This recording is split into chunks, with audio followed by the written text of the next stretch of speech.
always have notes on these particular days because I need to stay focused. And so I appreciate all of you for being here. And today we pause to remember America's heroes. The men and women throughout our history, the members of our armed forces have always answered the call when our country has needed them. They put their lives on the line every day to defend our nation and protect our freedoms. Yet, as it happens in war, lives are lost. And more than 1 million American military men and women throughout our history never made it home. But their spirit lives on in each and one of us as we enjoy days like today and the freedom that we all share. Today, we're here to remember those heroes and honor the sacrifice throughout our past 238 years. They're the ragtag troops who fought in the Revolutionary War for the right for us to charter our own lives as Americans. They're the troops who fought to keep our nation united in the Civil War, sometimes fighting against their own families.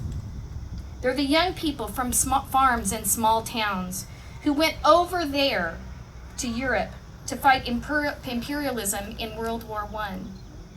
They're the members of our greatest generation, the World War II warfighters who after Pearl Harbor helped defeat the Nazis and fascism around the world and came back to the United States to build a country.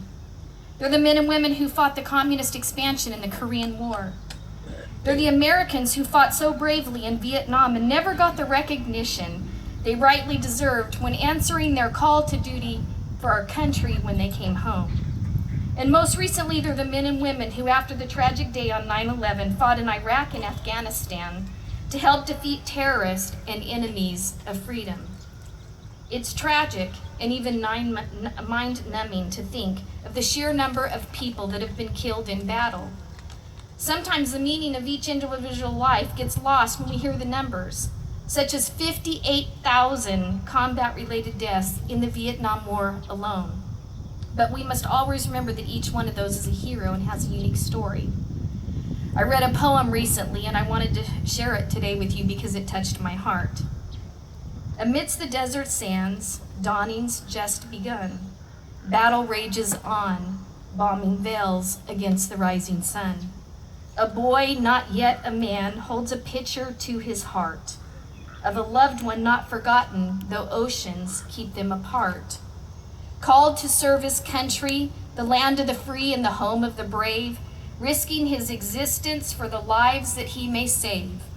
Concealing his dismay, he holds his head up high. His arms embrace a trusted friend, watching him slowly die. A boy he is no more, that day there stood a man, his heart filled with rage, his mind fights to understand. Raised to be a man of God, thou shalt not kill, now placed upon a battlefield where there is his only will. Resting beneath the sunset, wounded he dreams of home, lying on the desert's floor, a soldier died alone. Many others, like the young man in this poem, saw the horrors of war, but they served because they knew our nation was worth the sacrifice. Freedom is not just a concept to them, it's something that had to be fought for and protected. It's a tragedy that those who died while serving this country, some of them never got to come home, but we thank them today. We also ask for you to comfort the families and friends who wanted nothing more than to see their loved ones come home. Whether you've lost a parent, a child, a relative, or friend, or family member, you have to cope with the loss that no words or no deeds can ever fulfill. It's the price that they paid to the service for our nation, and it's a price that all of us will never be able to repay. If there's one thing that we can do to preserve the importance of Memorial Day, I'd ask you to teach our young people the values and traditions behind it.